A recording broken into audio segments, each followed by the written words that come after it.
So I'm not sure how familiar all of you are with who we are and what we do, but we'll get into that for you a little bit. And then we'll talk to you a little bit about what's going on and what we've done for the 2016 update.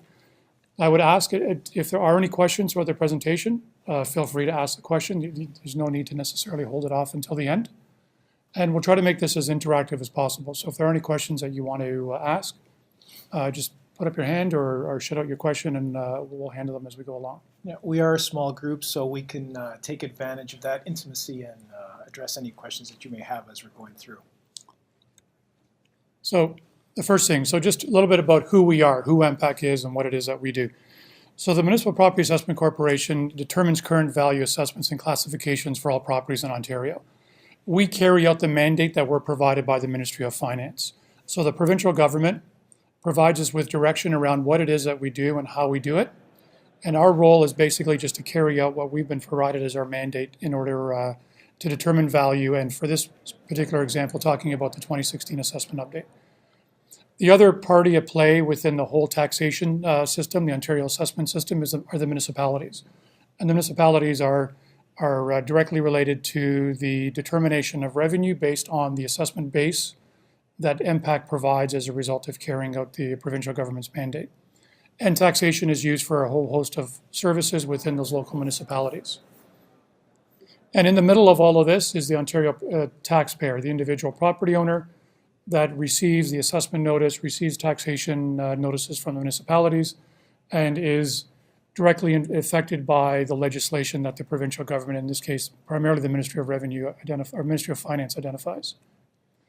So for the 2016 assessment update, we're on what's known as a 4-year cycle. So we determine a value for January 1 of 2016. That value will be used for the next 4 years of property taxation. So for 2017, all the way up to 2020. And what we do then as a result of the legislation is any increases in value that we're seeing from the previous assessed value on a property are phased in over 4 years. Any reductions in CVA are actually seen the first year. And that's directly provided through the legislation. This is the third year, or the third cycle of the 4 years that was introduced back in the mid-2000s. So one of the things that we did a little differently this time around in preparation of the 2016 assessment update is that we started a lot earlier than we ever have in the past. It's a pretty significant undertaking to determine an assessed value for over 5 million properties in the province of Ontario. And so our requirement, as I mentioned, is to value and classify all properties in the province of Ontario. All properties are liable for assessment. And so one of the things that we wanted to ensure that we did was start the process off as early as possible.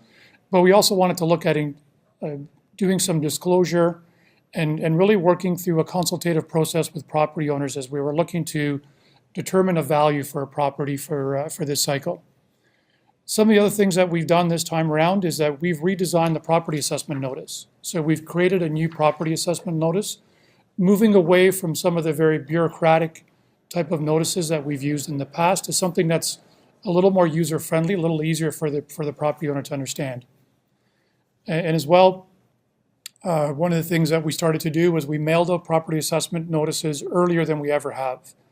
So for this year, for the 2017 tax year, we started mailing out residential property assessment notices back in April. And we started off in the Simcoe County area of the province. And so we've been sending out notices starting in April. We finished off the majority of the residential notices around the August timeframe. And now what you're seeing, and if any of you are property owners that own business properties or farm properties, you're seeing that we're just in the process of mailing those out. And we're in the final stages of mailing out the final set of notices now. So I'm going to talk to you a little bit about the process that we use to determine value on property. So there's 3 recognized approaches of value in the industry. The direct comparison approach, or the sale approach. And this is really just based on the premise that sale of similar properties will determine the value of a property in the marketplace. And the easiest example of something like this is looking at a residential property. So if you look at residential sales in a neighborhood, they provide you with some sort of indication of the value of residential properties in that area. And you would make adjustments for some of the differences between properties that have sold in comparison to some of the other inventory. So if you have sales of properties that sold and all of them had garages and your property does not have a garage, you would make an adjustment for the property that did not have a garage. So you would determine a market value for a garage and you would make the necessary adjustments. That's a very simple sort of understanding of what the direct comparison approach is. It's what real estate agents use on a daily basis to determine the value of a property if they were looking to list a property in the marketplace. They would look at what other properties have sold for, and they would use that as an indication of how much a property would potentially recognize in the market if it was sold. The next approach is the income approach, and this is primarily used for any income-producing property. So think of things like apartment buildings or any rental streams, so some of the large apartment buildings that we have, office buildings where there's an income stream that's coming in, any of the retail, so shopping centers where the individual tenants are paying a certain amount of money for rent. What we do is we take that rental stream and we can determine a capitalization of that to determine the value of that particular property if it were to transact in the marketplace. So this approach is really used for income-producing properties.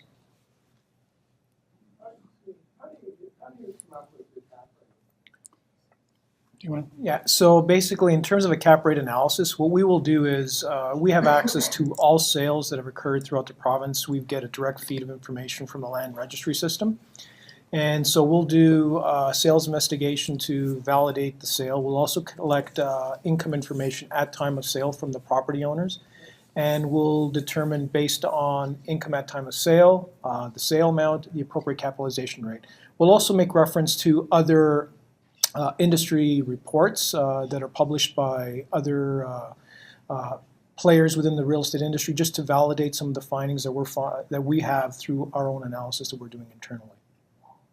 Well, I guess the part about getting the income information is that the actual cap rate, I mean, they're wild. They fluctuate, depends on who's buying, what kind of Absolutely. Pension fund, and they're arbitrary. No, absolutely.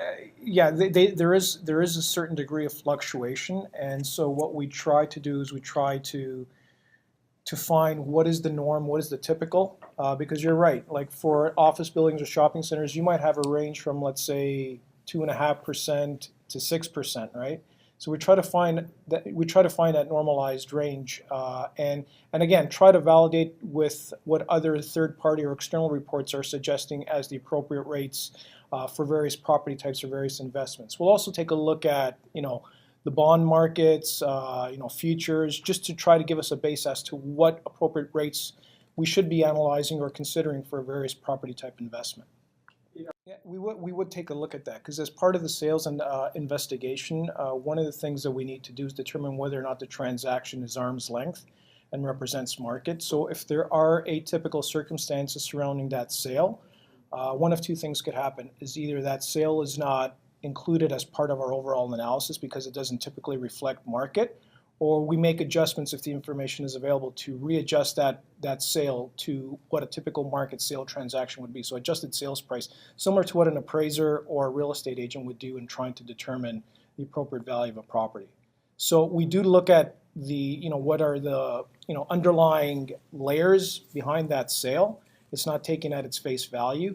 And if there are, let's say, transactions that, because it's an offshore investor that doesn't really necessarily understand what is going on in the market, and it's what could be considered to be an outlier in terms of a sale, it wouldn't necessarily be included as part of our overall analysis.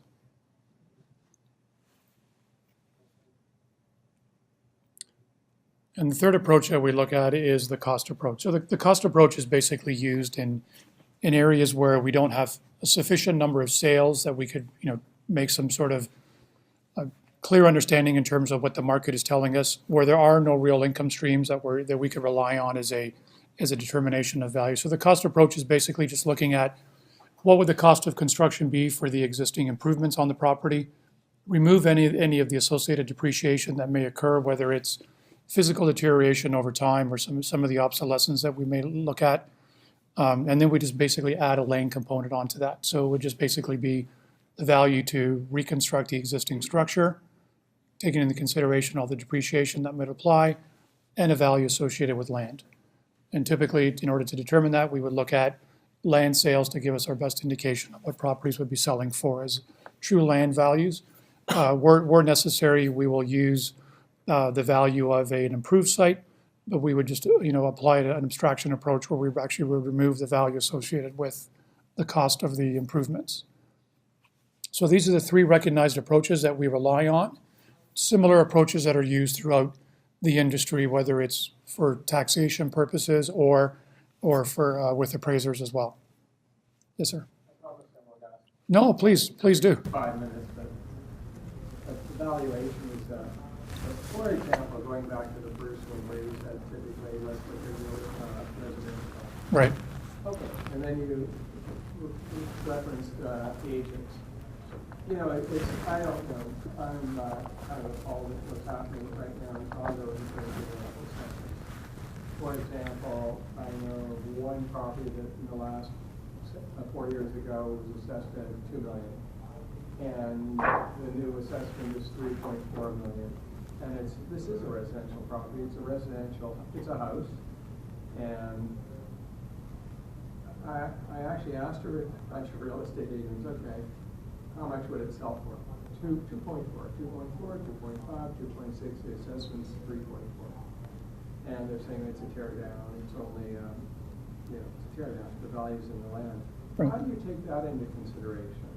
I mean, and what does somebody do if they get a 3.4 and the land's worth 2.6? We're actually going to get to that later on in the presentation. Yeah. All right.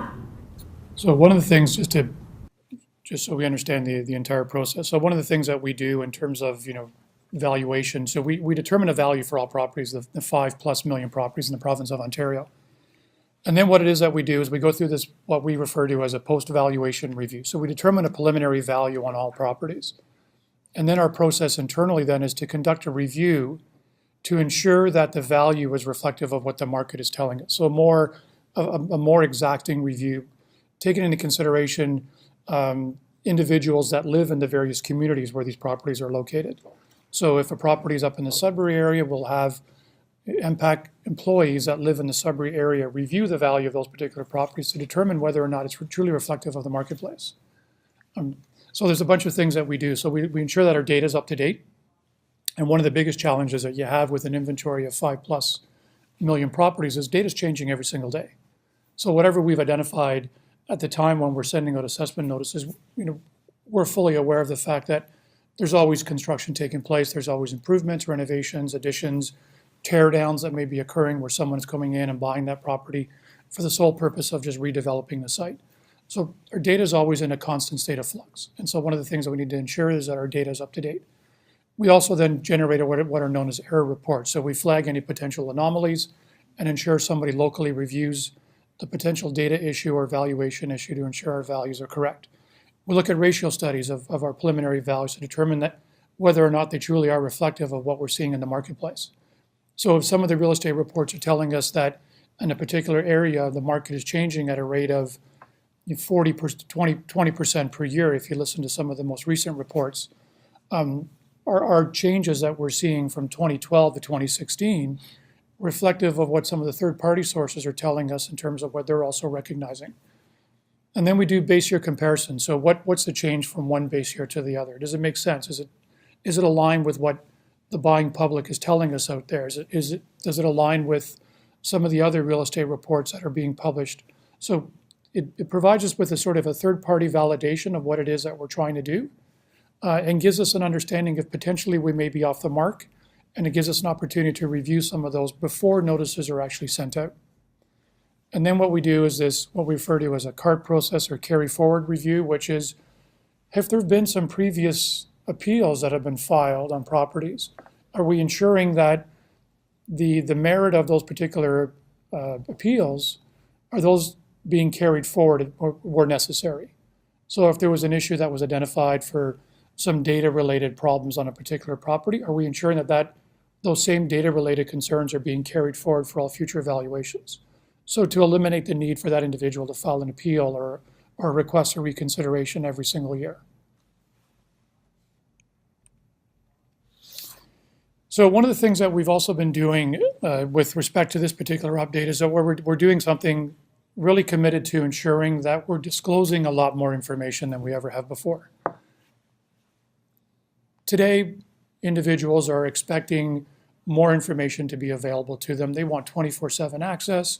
They want to be able to go online and see all the information associated with their particular property. So we're ensuring that we're doing what's necessary around providing the infrastructure that allows property owners to do that. So we're providing more transparency and more shared understanding of what it is that we're doing. We're committed to share information with property owners, the municipalities, and all the various stakeholders. We're sharing information early as possible. As I mentioned, we were out sending out notices in April, and our information was available to those property owners starting in April, and will continue to be available to all property owners. We're providing opportunity for engagement ahead of roll return. So one of the things that we've also been doing is we've been meeting with various associations in advance of us finalizing values so that we're clear around ensuring that our values are reflective of what the marketplace are telling us. And really the intent of all of this is to ensure there's no surprises, so that we've engaged with the necessary authorities that are out there around the valuation of properties, what they're understanding in terms of what their market analytics are potentially telling them around the valuation of properties. And so we're trying to ensure that our values then are reflective of all of that information as well. So one of the things, again, to really help in terms of disclosing more information, we've actually started to implement or have been implementing what are known as 3 levels of disclosure. So we've provided 3 sets of documents that will continue to be published and available through our website at mpac.ca. And the first one is what we refer to as a methodology guide, which basically tells you in a very sort of textbook type manner the approach that we're using to value a particular type of property. So residential properties are valued on the sales approach. So we would tell you very clearly the approach that we're using to value residential properties. If it's an office building, we would tell you very clearly the approach that we're using to value office buildings. Then what we're doing is the second level, or what we refer to as market valuation reports, are some of the analytics are behind what we've done around the valuation of those properties. So going back to the income question that we had, we would provide the information around the fair market rent ranges. We would provide information around cap rate ranges. We would provide all of that information for that particular local area where the property is located. So again, to provide you with as much information in advance so that when you receive your assessment notice and you can take a look at it in relationship to what it is that we've provided in terms of some of the market analytics, it gives you some more of that background information to help you understand whether or not the value that's been arrived at for your property is reflective of what it should be in the marketplace. And then the third level of disclosure is the property-specific valuation information. And basically what that is a very detailed breakdown of all the components for your property, all the components that contribute to the overall value of a specific property. So if your property is located at 2 Elm Street, we would give you all of the detailed information and the valuation associated with each of those components to arrive at the total value of your property. And all of this information will be available on our website. So you, as a property owner, you can go in and take a look at all this information specific to your property, but you can also look at the very detailed property-specific valuation information on other properties within your immediate area as well. So one of the things that we're looking at is the benefits of disclosure by providing all this information in advance and providing it to property owners to give them clarity around exactly what it is that we've done is we're hoping that as a result of it, we're going to see increased satisfaction and confidence in the values that we're putting out. We're going to see, as a result of it, we're allowing for easier access to property information, so you can go on and take a look at all the information associated with your property and other properties as well. No surprises, so you have a clear understanding in terms of exactly what it is that we've done and how we've actually gone about doing it. And it's also an opportunity for you to provide some feedback as well. So if you're seeing that there's something wrong about the data on your particular property, reach out to us. We want to hear from property owners. We want to work with you to ensure that the value and classification that we have on your property is correct. From a municipal perspective, what we're doing as a result of all of this and what we're hoping to achieve is that there's improved roll predictability and stability. So if we're increasing the accuracy and the confidence that property owners have around the valuations of properties, The intent is that we're hoping to see a reduced number of appeals. So we're solidifying a more stable assessment base for municipalities. So we're removing potential frivolous appeals. We're removing the need for property owners to file an appeal, really just to try to learn a little bit more about what it is that we've done and try to gather some additional information. So we provided all that up front. We've improved the risk analysis, so by increasing the accuracy, by consulting with stakeholders throughout the process, by increasing the overall stability of the role, we're reducing the potential risk on municipalities as a result. Again, no surprises to municipalities by sharing all this information with them as well. And we're also working with the municipalities to ensure that we provide them with an opportunity for feedback throughout the process. So we've really been heavily engaged in around consultation and a very deliberate consultative process throughout the way for 2016. So the changes in the approach, as I mentioned, so we're far more open and transparent. We prioritized an outreach campaign and a strategy around working with stakeholders, working with associations, property owner associations, and sharing more information and really leading to increased engagement throughout the way. Changes in evaluation approaches were communicated with the opportunity for feedback. So we're taking into account the complexity of some of the properties. So we know that there's residential properties a little easier to value than some of the more complex type of inventory that we see across the province. So we're working with the various sectors to ensure that our valuation on things like farms and mining properties, pits and quarries, the big box and shopping centers, golf courses, hotels, lands in transition, which you see a lot in the city of Toronto as properties change from a parking lot to a high-rise condo development, or some of the older industrial inventory now as they're being redeveloped, rezoned and redeveloped as high-rise residential condominiums, to some of the very sort of special purpose properties. So some of the pulp and paper mills in Northern Ontario, or hydro dams, or some of the more complex and complicated properties that we need to understand. So we've been reaching out and we've been working with a lot of stakeholders, as I mentioned, to ensure that what we're doing passes some understanding of what it is that they see when they're looking at buying and selling these properties in the marketplace.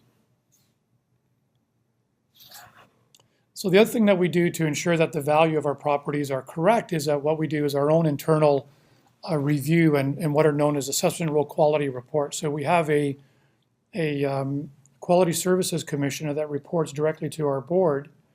And what they do is they conduct these assessment role quality reports and provide us with utilizing third-party standards that have been established by other bodies that are out there. So the IAAOs, or the International Association of Assessing Officers.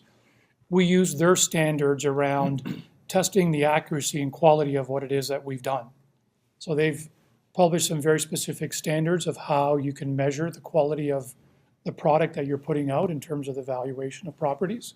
So we've used those standards to determine whether or not we're meeting the mark on the valuation of our property, and not just residential properties, but the full gamut of all of our properties across the province. And then we've also been using a third party, an independent third party, which is a group known as IPTI, the International Property Tax Institute, to review and attest to the quality of the work that we've actually done this year as well.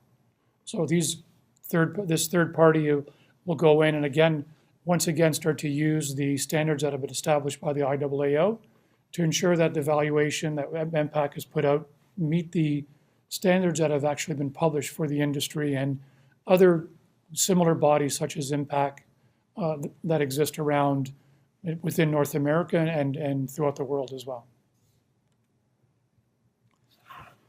So how assessment works. So we've developed also these informational brochures that are available in all of our field office and also available in municipalities to give property owners a better understanding with respect to how we value property, and to provide them with some information around if they potentially disagree with the value, how they can actually go about asking MPAC to review it. We've also created what are these little videos or vignettes on our website, very short 3 to 4 minute videos that provide property owners an opportunity to learn about what it is that we've done, how we've done it, why we do what we do, and also provide them with an understanding of if they think the value is incorrect, these are the mechanisms and channels by which they can actually go about asking MPAC to review the value on their property or classification. So what we found as a result of all of these is, as opposed to having somebody sit down and read through some text on our website, these videos are far more engaging and easier for the average individual to sit down, very quick, 3-4 minute videos, and provide them with some very high level information necessary around the valuation of what it is that we've done. So I'm going to turn it over to Greg now, who's going to get into your property assessment. So I'll start touching upon, what information is available to you as a property owner or property owner representative, and where can you start accessing that information if you have questions with respect to the assessment process in general, or if questions with respect to your assessment as it relates to your particular property. Now, Carm mentioned that we started mailing residential assessment notices earlier this year in April. From April to August, our focus was really on getting out the residential notices throughout the province of Ontario. For multi-residential and business properties, we started mailing notices. The first set of notices went out on October 18th, and the final set went out earlier this week, November 28th. So by the end of this week, all multi-residential and all business notices throughout the province of Ontario will have been mailed and delivered to property owners. Now, property owners on that notice, and I'll get into the notice in the next few slides, will have available to them the request for reconsideration deadline as well as appeal deadline. Now, for property notices that were mailed on October 18th, the request for reconsideration deadline, which is a free and informal process that property owners can request through MPAC, is February 15th. And for the notices that went out on November 28th, the deadline is March 28th. And it's typically, with the changes in legislation that occurred, request for reconsideration needs to be filed with MPAC within 120 days of receipt or the notice being issued. And that's why those dates are as they are. Property owners for multi-residential and business properties do not have to go through the request for reconsideration process as a first step. It is a mandatory process for residential properties, but it isn't mandatory for non-residential. If a non-residential property owner wanted to forego the request for reconsideration process, they can. They can file directly with the Assessment Review Board, an independent tribunal of the Ministry of the Attorney General, and the deadline for filing an appeal with the Assessment Review Board is March 31st of 2017. The one thing to note though, is that a request for reconsideration is free and informal with MPAC. There are fees associated with filing an appeal with the Assessment Review Board. So Carm talked about the fact that the property assessment notice has been revised through for this assessment update, and we tried to simplify it and put it in plain language, which was more understandable for property owners. The first page of the property assessment notice will provide the property owner with information as it relates to the actual assessment. So what is the assessed value that MPAC has returned for this property for the 2017 to 2020 assessment cycle? It will also provide the property owner with the previous assessment that was in place for the previous assessment cycle. So the 2012 assessment that was in place for the 2009 to 2000, I've lost track of my time now. 2012 to 16, the 2012 to 16 taxation years. So you get a sense as to what the change has been over that last 4-year period. Again, because assessment increases as a result of reassessments are phased in, the assessment notice will provide what the phased in amount is for each of the taxation years. So if you have an increase of $40,000 from the previous assessment update as a result of a market change that has occurred in the area, since the last assessment update, that $40,000 is increased or phased in at $10,000 per year over the 4-year cycle. So that'll be reflected on the property assessment notice. If the market has gone down since the last assessment update and you're seeing an assessment change which is lower than your previous assessment for the previous base year, that's immediate. So if your assessment went from, let's say, 400,000 for the 2012 cycle to 300,000 for the 2016 assessment cycle. That $300,000 would be the assessment that's in place for the 17 to 20 tax year going forward. The other piece of information that is going to be included on the property assessment notice is information with respect to how you can access additional information online through About My Property. It's MPAC's portal for property owners. You will be provided with an account information, which includes your roll number, your login, and basically how to access the information to get additional information. And I'll get into About My Property in a second. The second page also provides additional information with respect to how MPAC assesses property, additional information about my property, and also the role that the various bodies play within the property assessment and taxation cycle system within the province of Ontario. So MPAC obviously is responsible for the valuation of properties as of a given date. The province of Ontario is responsible for setting the legislation and regulations, and the municipality sets the taxes that go towards funding the various services that they provide to their residents throughout the municipality. So this is the first page, or the landing page, of About My Property that can be accessed through mpac.ca. What you would do here is you would enter the user ID that's been provided to you on your assessment notice, as well as the password. You have the opportunity at that point in time, once you're in, to reset the password to something other than what was previously provided. And once you're in, there's additional information that you can access that Carm spoke to in his part of the presentation with respect to the 3 levels of disclosure.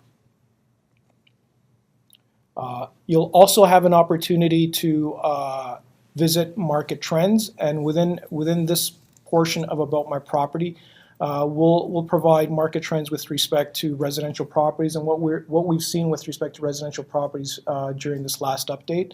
There'll be information regarding farm properties, multi-residential properties, industrial properties, shopping centers, and office buildings in the commercial sectors.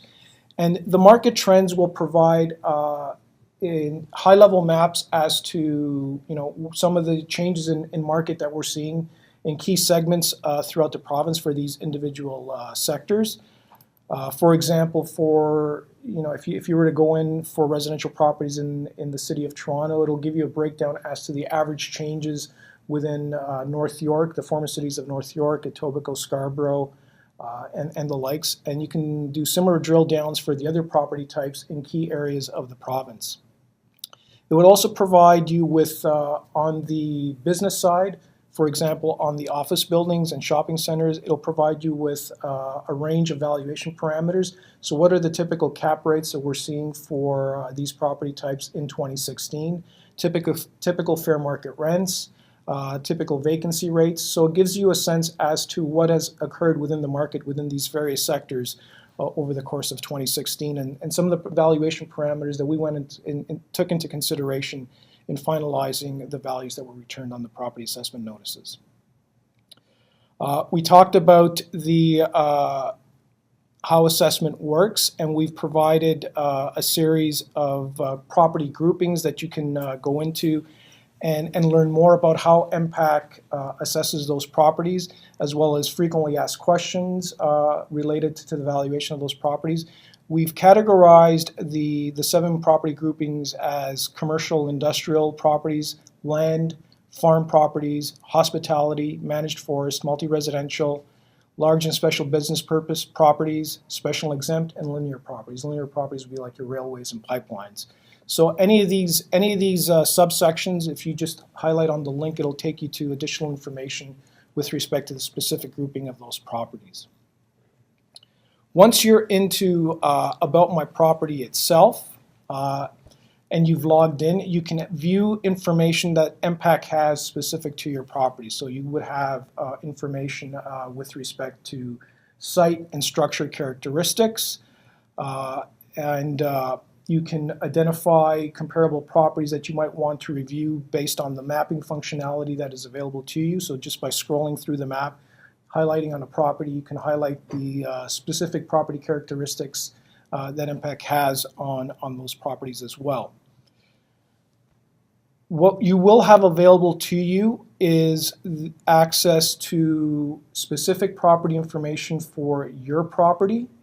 You can look up summary information on up to 100 properties of your choice, or you can get detailed property reports on up to 24 properties that you think are comparable to yours, and you want to review to ensure whether or not the assessment that MPAC is returned on your property is accurate in relation to those comparable properties, or if there's some change that might be necessary that you might wish to pursue a request for reconsideration or appeal with. Information would be available through About My Property for you to come to those conclusions or ask MPAC some additional questions. This is also where you would access the various levels of disclosure that Carmelo spoke to. Level one, which would be the market valuation report, or the methodology report, how MPAC values those specific properties. They're fairly detailed and comprehensive guides that were used for the valuation of that property type. It also provides the level 2 disclosure, which is the valuation parameters for that property type within a given area. So again, looking at the report on, let's say, for example, shopping centers, what were the typical vacancy rates that were observed for the valuation period for any given market or any given sector through the course of our review. Same thing with capitalization rates that were used, fair market rents that were observed on cost properties, some of the costs that were observed in arriving at those cost valuations. So level 1 and 2 could be accessed through here. Level 3 is the actual detailed property report, and it really refers to the details surrounding what MPAC has on your property. This slide here deals specifically with my neighborhood. You'll see that there's various tabs along the top right-hand portion. The My Property tab, again, is where you get the detailed property information with respect to yours. Your neighborhood is where you can actually start looking for comparable properties within your neighborhood. And again, you can either do that through highlighting properties on the mapping function, or you can use the search functionality. And on the search functionality, you can search by street address, by street name, by city. If you have the roll number for a property, you can key in the roll number and it'll bring up that property itself. And again, this is where you can identify the up to 24 comparable reports that you want to access or review in making a determination, your own determination as to the accuracy of that assessment that was provided to you on your assessment notice. And again, you don't have to use all 24, but you've got access to include up to 24 favorites, we're calling them favorites, your favorites, into the reports that you can then subsequently generate. And if you were to include the properties as your favorites, you can then download your favorite report, which would provide you an overview of those property characteristics, not only for your property, but the properties that you've deemed to be comparables. And that could be saved and downloaded for future reference or for inclusion with a request for reconsideration or an appeal that you may be filing at a later date.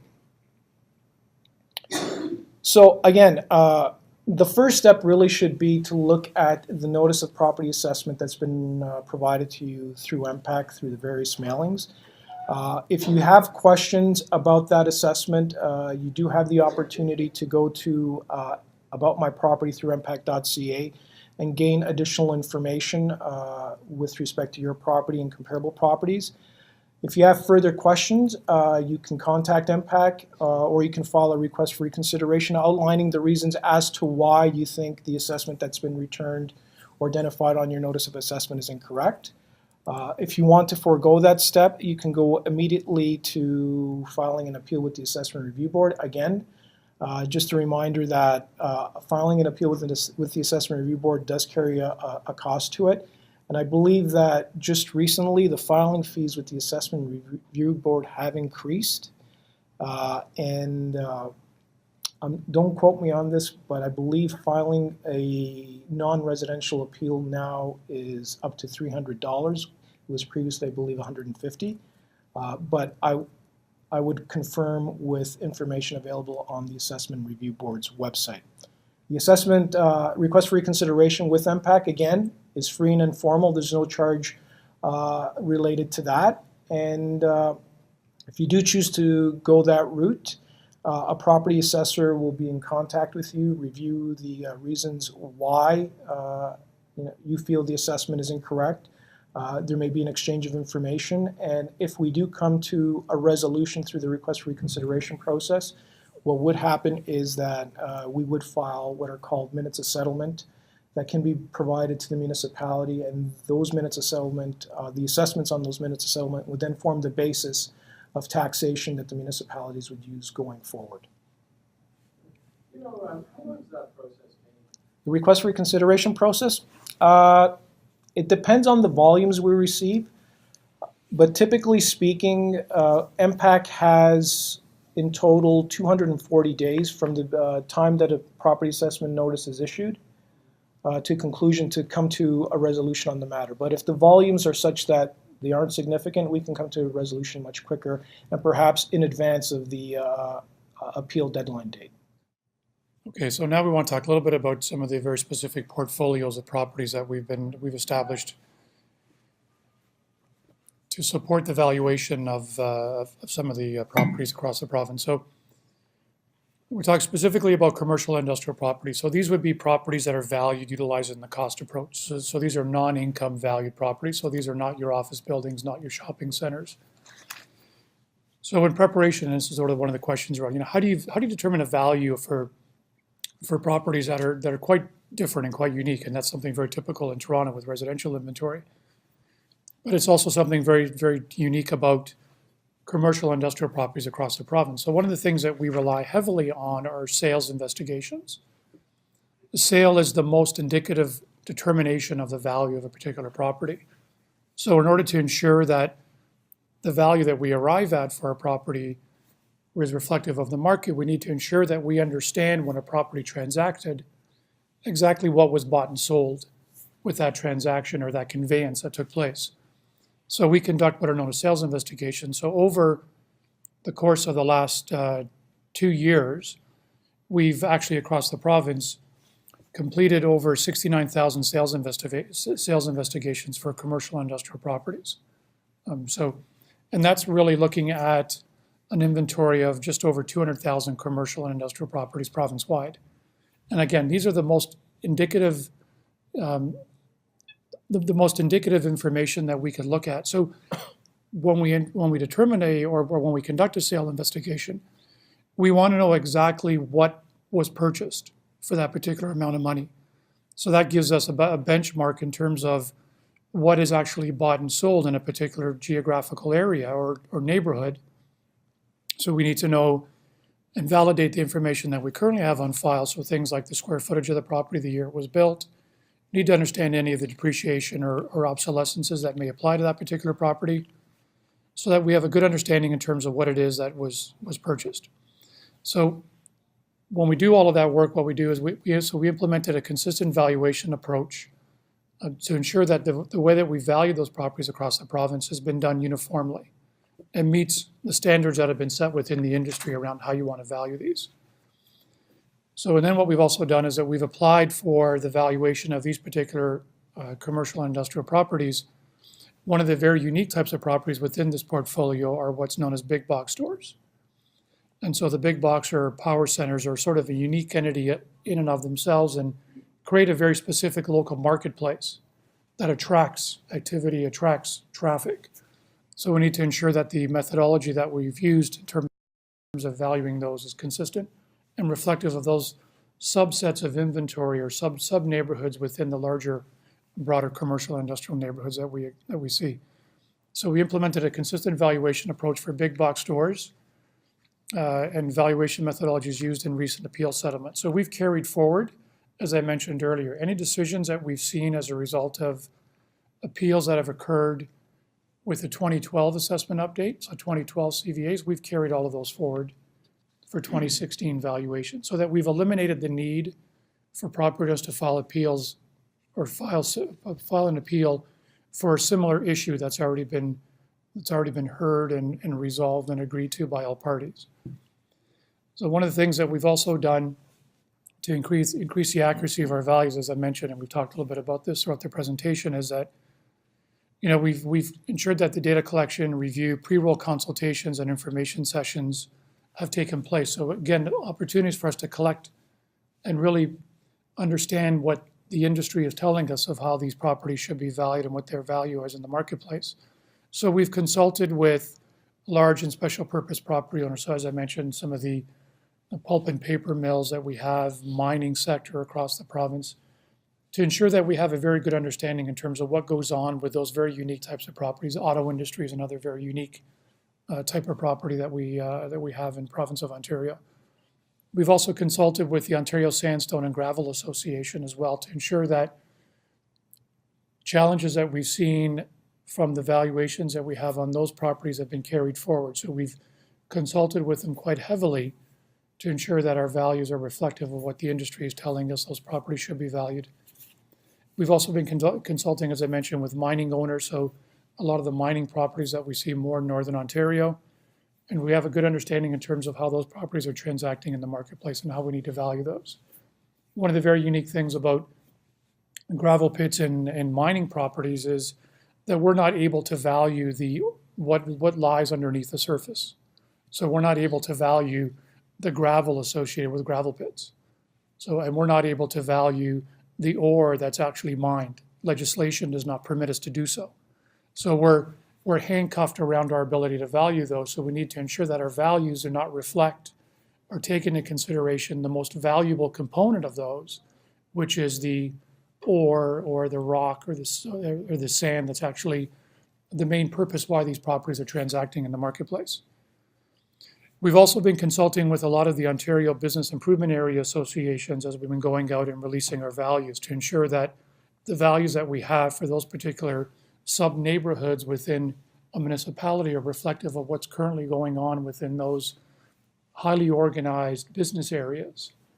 And again, we're also consulting with municipalities as we have throughout our entire process, ensuring that we're very clear around sharing as much information and also leveraging the knowledge that they have that they can bring forward to help us increase the accuracy of our valuations. So just to kind of give you a little bit of a very sort of preliminary glimpse in terms of what it is that we're seeing across the province, what we've done is we've carved the province up into 7 distinct areas. And so area number 1 or zone 1 is southwestern Ontario. So anything from around the Kitchener area all the way down to the Windsor area. What we're seeing from a commercial perspective is that over 4 years, commercial properties in that area are increasing about 8% from where they were in 2012. Zone 2, which is the Golden Horseshoe area, so anything around the St. Catharines, Hamilton, Mississauga area, we're seeing a 4-year change there of 20%. The GTA Central area, which is Zone 3, so that's York region, Durham region, and stretches all the way east into the Trenton area. We're seeing a 4-year change of 16%. Zone 4, City of Toronto itself, City of Toronto proper, we're seeing a 4-year change there of 32%. Zone 5, which is kind of the Cottage Country area, Lake Simcoe area, so that includes the Simcoe County, Peterborough, Kawartha Lakes area, stretching all the way into Owen Sound and up into Bracebridge. We're seeing a 4-year change there on the commercial side of 4%. Zone 6 is Eastern Ontario, so anything from Kingston all the way east, including Ottawa, Cornwall, and Brockville. We're seeing a 4-year change of 12%. And the north, so anything from North Bay, Sudbury, continuing all the way up into Thunder Bay, we're seeing a 4-year change there of 16%. So on average, commercial properties throughout the province are changing based on what we're seeing there. So 8% southwestern Ontario. So from a low of 4% in the sort of cottage country area to a high of 32% in the City of Toronto. On the industrial side, and probably not unique and probably understood to a large degree, the industrial sector in the province of Ontario has been reduced over the last few years as industries have been pulling out. Manufacturing is on the decline in Ontario, so we're seeing something less than what we observed from the commercial side. So again, the same areas: Zone 1, Southwestern Ontario, 4-year change of 4%; Zone 2, 12%; Zone 3, York, Durham, 12%; City of Toronto, 16%. Area just to the north of us, the Cottage Country area, 8%. Out in the Ottawa area, Kingston, 16%, in the north, 4%. Any questions about some of those? So just to try to give you a little bit of more information, and this is also information that we provide within MPAC's website, is that what we're doing is we're providing some information around what it is that we're observing that's providing us some understanding in terms of why we're seeing the changes that we are. So on the industrial side, we're seeing some upward trends. So we're seeing a little bit of a continued upward trend in the industrial sector. Part of that is a little bit of a rebound from what we saw from 2012. But again, the increases are not significant when you look at it in comparison to the commercial side. We're seeing a rebounding in the industrial sector in southwestern Ontario, where we saw a pretty significant decline or leveling off of that particular market over the last 4 years. Drivers, is again, anything that's associated with any of the major arteries, any of the 400 series highways, we're seeing a higher increase, as well as anything that's impacted by some of the large distribution centers that continue to be that we continue to see being constructed throughout the province. We're seeing steady growth in central and eastern Ontario, but still not relatively high in comparison to commercial properties. And the impact of the interest rates being as low as they are. And one of the things that we'll probably continue to see that we're not reflecting right now with our 2016 values is that as the Canadian dollar has been dropping in the marketplace, we potentially could see another potential impact on the industrial sector as well, as there potential changes may occur. What's also quite interesting and timely as well is with the recent outcome of the election to the south of us, we're not really sure right now, and it's sort of yet to be seen, what type of impact that'll have on our commercial and industrial sectors going forward. So I'll talk about some of the drivers on the office and retail side. So what we're seeing, generally speaking, throughout the province is the compression of cap rates as they relate to office buildings in relation to the 2012 assessment update. So over the last 4 years, there's been compression of cap rates. Generally speaking, in the recognized office nodes within the province, so the Torontos, the GTA, Guelph, York Region, etc., we're finding that office values continue to increase. The only place where we do see an exception to that trend is within the city of Ottawa. And really what's happening in Ottawa is you've got the federal government that has historically had a lot of space for lease in Ottawa is downsizing. They're going to Workplace 2.0, so their space requirements are not as they were in the past. So they're returning a lot of office space to the market. And what we're finding is that it's taking some time to reabsorb that space. So we're seeing higher vacancy rates in Ottawa. Rents for office space are generally flat to declining. And as a result, the overall impact to office values in the Ottawa sector are declining or have declined since the 2012 assessment update. And that's in stark contrast to what we're seeing here in Toronto. Toronto, the office market is thriving. We added approximately, or came on to market approximately 1.2 million square feet of office area over this last year that was occupied, and we included on our assessment rolls. We're anticipating another 2.1 million square feet coming on stream sometime through the course of 2017. So demand for office space in Toronto continues to be quite strong, and as a result, we have seen an appreciation of values as a result of that demand in Toronto office building values. Shopping centers is, what I'd like to refer to as a tale of two different markets, so to speak, where you have growth and development in areas, urban areas where residential growth is taking off. The retail sector seems to be doing well because new retail is coming in to service those new residential areas. We're also seeing that in more established areas or areas where there is less of a residential appreciation or influx of residents into an area, that retail values have flatlined, so to speak. We're also seeing that the retail that's doing well is the retail either at the high end of the spectrum or at the low end of the spectrum. So for example, your Yorkdales, your Eaton Centers, your Square Ones continue to do quite well. They're the go-to attractions within various urban areas. Your discount department stores are also doing well. The Walmarts, they're attracting traffic, they're attracting consumers, and they continue to perform well. It's that mushy middle, that in between, your community shopping centers, which were the thing of the 70s and 80s, have had a difficult time competing in the ever-evolving retail market.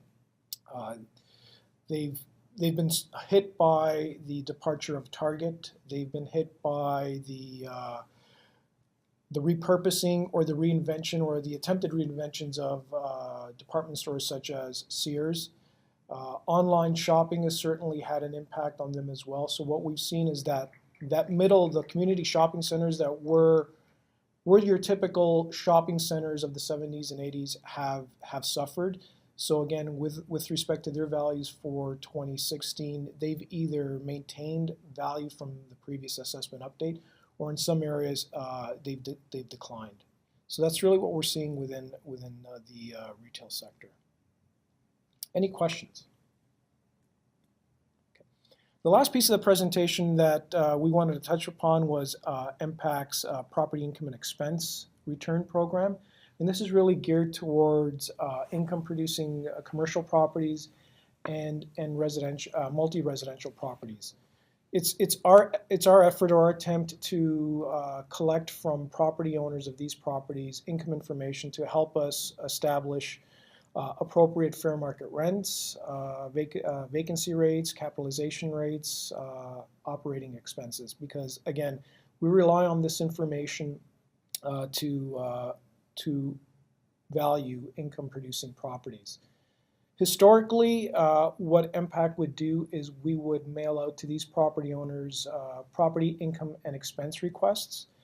The requests were always done in paper format, and some of the feedback that we received was that it was fairly labor-intensive for people to fill out the forms and then return them back to MPAC.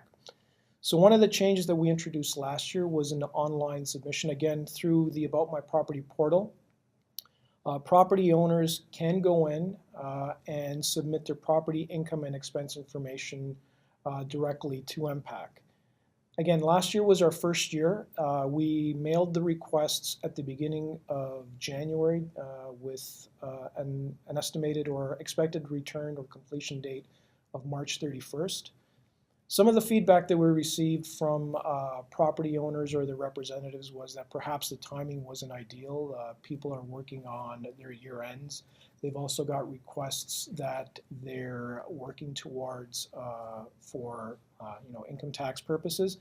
So one of the takeaways for us is to perhaps revisit when we make those submissions in 2017 and going forward, so it better aligns with your business processes and it doesn't overwhelm you at the beginning of the year, but it provides MPAC with the information that is necessary to arrive at accurate valuations for this portfolio of properties.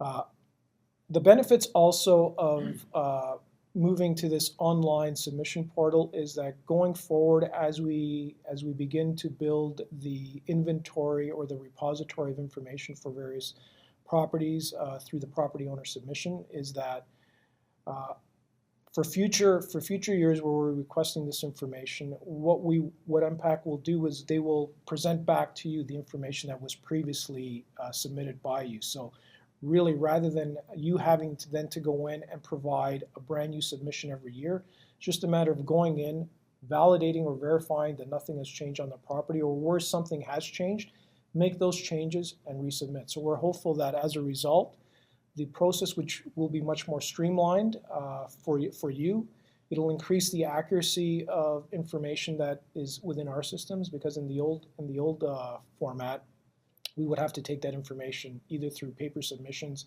fax submissions, or email submissions, and enter that into our systems. And the quality of some of the returns were such that some of the information was difficult to read. So we're hopeful that going this way, you're getting information that you can use, and MPAC is getting accurate information that we can use to arrive at accurate valuations. And again, I touched upon some of the benefits. So we're looking again at continuing on with this process later on in 2017, and working towards addressing some of the learnings that we came across through the 2016 property income and expense collection process that we undertook.